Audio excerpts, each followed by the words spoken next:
Здравствуйте, уважаемые гости! Добрый день! Мы хотим поделиться с вами нашими последними новостями нашего класса и гимназии.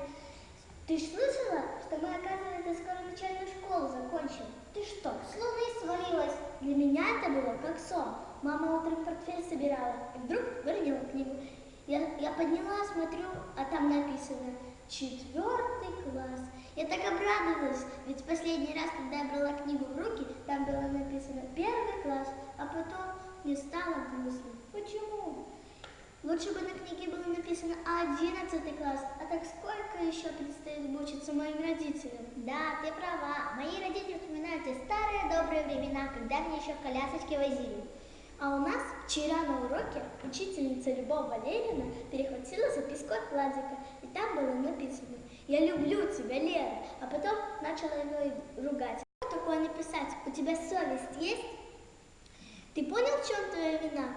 Да, понял, ответил Владик. Я на ней женюсь. Да, действительно любопытно. Но у тебя что-нибудь еще есть? Пока нет, но к вечеру что-нибудь услышу. Спасибо за внимание. До новых встреч.